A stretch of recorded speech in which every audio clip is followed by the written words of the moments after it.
All right, y'all, today we're gonna make one of my family's favorites. Chicken garlic Parmesan pasta. And we're gonna do it in the crock pot. I took 2 large chicken breasts and cut them up fairly small pieces. Put that in your crock pot.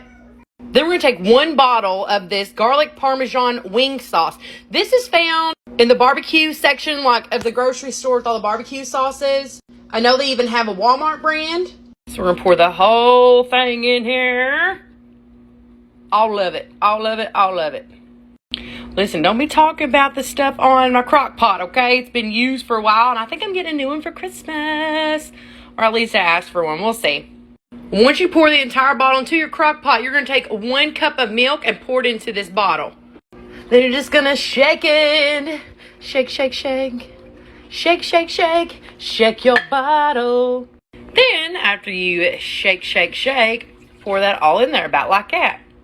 Then you're going to put about 4 ounces of Parmesan cheese. It can be the grated kind. And no, I'm not measuring this. I'm just 4 ounces. Looks good to me. 1 block cream of cheese. I literally just said cream of cheese.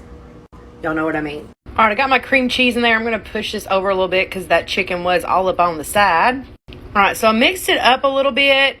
Put my top on. Now, I'm going to put this on low, and we're going to let this cook for 4 hours. At that 4th hour, that's when I'll add the pasta and a veggie.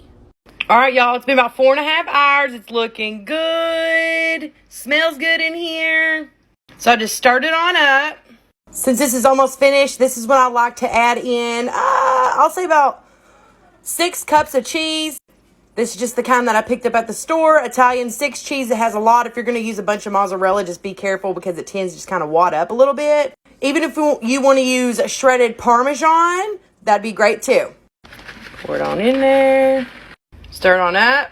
Once I've stirred the cheese in there, I'm going to turn this on to warm. I lied. I'm going to just turn it off. Got my pasta going.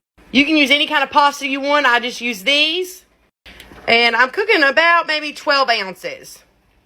I got my fresh broccoli steaming. Now, remember, you don't have to use fresh. You can just take your frozen broccoli from the freezer, put it in the microwave, warm it up, and throw it in the crock pot. The reason I didn't do this, along with the sauce being made, is I didn't want to overcook my broccoli. So, these 2 are getting it going. Done my broccoli in. Stir it up. Y'all no joke, this smells so good. Now put my pasta in. Stir it up. And there you have it, chicken garlic Parmesan pasta in the crock pot. If you try it, let me know. And as always, remember, I love y'all.